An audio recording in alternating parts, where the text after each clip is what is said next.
how much money do you actually need to invest to become financially independent? Is $10 enough? Is $100 enough?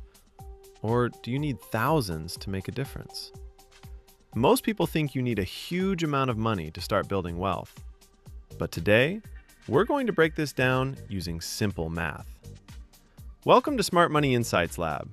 Here, we simplify money, saving, investing, budgeting, debt, and long-term wealth. No hype, no confusing terminology, only practical strategies you can apply in real life.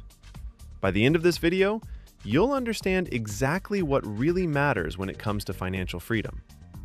Let's start with an important reality. Before we talk about investing, we need to talk about saving.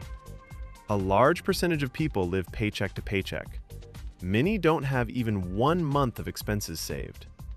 That means if something unexpected happens, a medical bill, job loss, or emergency, they immediately fall into financial stress. Yet from the outside, it doesn't look that way. People drive nice cars. They wear good clothes. They post happy photos online. But consumer culture makes it easy to appear wealthy. Real wealth is invisible. It's built quietly, through habits, discipline, and consistency. Before you can invest successfully, you must first learn how to save. Now let's talk about the most important principle of financial freedom. Financial freedom is not determined by how much you earn. It's determined by how much you save. This is called your savings rate. Let's look at a simple example. Imagine someone earns $1,000 per month. If they save 5%, that's $50 per month invested. At an average 5% return, it could take over 60 years to accumulate enough to live off the investments. That means working almost your entire life. Now imagine that same person saves 20% instead. That's $200 per month. Without changing their income, their timeline becomes much shorter. This is why income alone doesn't create freedom. Your behavior does. Now watch what happens as the savings rate increases. At 10%, the timeline shortens. At 20%, it improves significantly. At 30%, it drops closer to 25 years. At 50%, it falls to around 17 years. At 65%, financial independence can happen in about 10 years.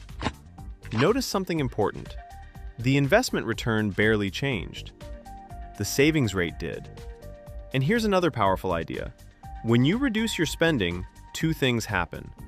First, you have more money to invest. Second, you need less money to retire.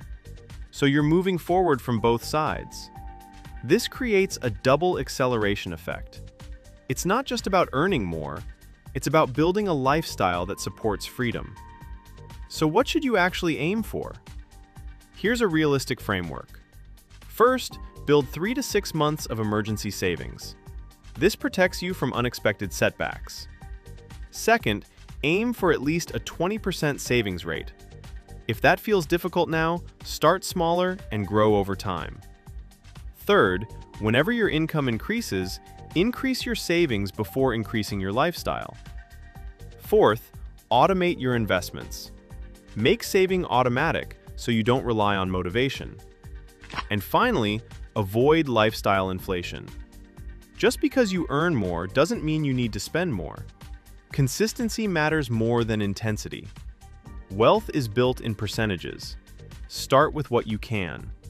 Focus on improving your habits over time. Because wealth is not built through lucky trades. It's built through disciplined decisions. And the sooner you understand that, the sooner you take control of your financial future.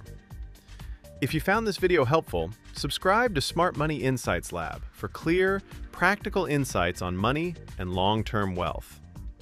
We'll see you in the next session.